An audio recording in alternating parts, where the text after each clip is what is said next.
విక్కీ వాళ్ళైతే వాళ్ళ అమ్మకి పిండం పెట్టడం కోసం అని చెప్పి కోనేటి దగ్గరకు వచ్చి వాళ్ళ అమ్మకి పిండం పెట్టే కార్యక్రమాలు జరుపుతూ ఉంటారు. ఇంతలో విక్కీ వాళ్ళ నాన్న అదే ప్లేస్కి వచ్చి ఇంకో పక్క వాళ్ళ ఆవిడికి పిండం పెడుతూ ఉంటాడు. ఇక ఆయన అయితే పద్మావతిని హెల్ప్ కోసం అని చెప్పి పిలుస్తారు. ఇక పద్మావతి ఆయన కోసం అని చెప్పి అక్కడికి వస్తుంది.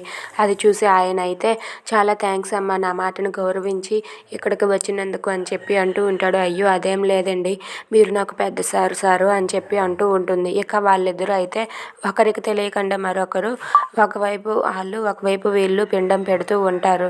ఇక పద్మావతి అయితే అలా ఆయనకైతే అన్ని పనుల్లోనూ సాయం చేస్తూ ఉంటుంది. ఇంతలో ఆర్య ఇలా అంటూ ఉంటాడు, పద్మావతి ఇంకా రాలేదు రాదా అని చెప్పి అడుగుతూ ఉంటే విక్కీ అయితే వస్తుందిలే అని చెప్పి అంటూ ఉంటాడు. సరే అని చెప్పి కోనేట్లో పిండం వదలడం కోసం అని చెప్పి విక్కీ అయితే అలా వెళ్తూ ఉంటాడు. పద్మావతి కూడా ఆయనకి సాయం చేస్తూ ఉంటే ఆయన నీ మేలు మర్చిపోలేనమ్మా, నువ్వు నాకు బాగా హెల్ప్ చేస్తున్నావని చెప్పి అంటూ ఉంటారు. అదేం లేదు సారు, పర్వాలేదని చెప్పి పద్మావతి అంటూ ఉంటుంది. Thanks for watching friends, please subscribe our channel. Thank you.